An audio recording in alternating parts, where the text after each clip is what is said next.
satu atau disebut sebagai konsumen primer adalah hewan yang memakan produsen secara langsung. Biasanya konsumen primer ini berasal dari jenis hewan herbivora dan omnivora. Contohnya adalah ulat, belalang, tikus, dan sebagainya. Yang kedua, konsumen kedua atau konsumen sekunder merupakan hewan yang memakan konsumen primer atau konsumen pertama. Biasanya, konsumen sekunder berasal dari jenis karnivora.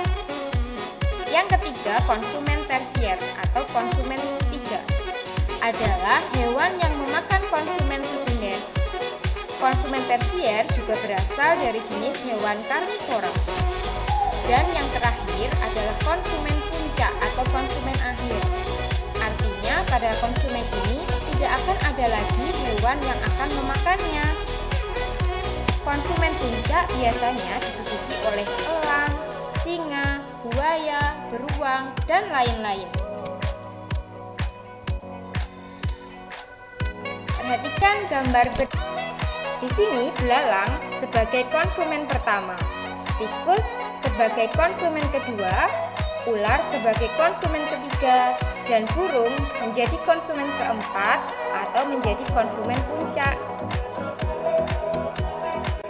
Komponen yang ketiga adalah dekomposer atau pengurai. Dekomposer atau pengurai adalah organisme yang berperan menguraikan bahan organik menjadi bahan anorganik. Bahan organik tersebut berasal dari makhluk hidup yang telah mati. Oleh karena itu, dekomposer disebut juga sebagai pemakan bangkai. Contohnya adalah rayap, jamur, dan bakteri pembusuk.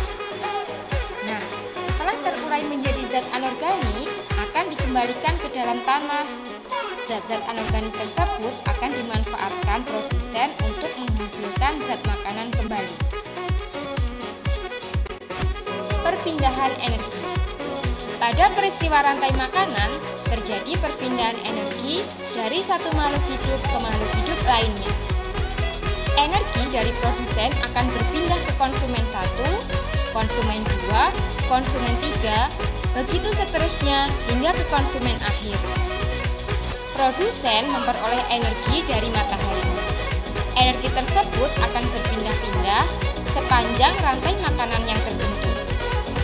Jumlah energi yang berpindah semakin lama semakin berkurang seiring panjangnya rantai makanan. Konsumen akhir akan mendapatkan perpindahan energi yang paling sedikit. Demikian tadi penjelasan tentang rantai makanan. Semoga bermanfaat. Saya akhiri. Wassalamualaikum warahmatullahi wabarakatuh.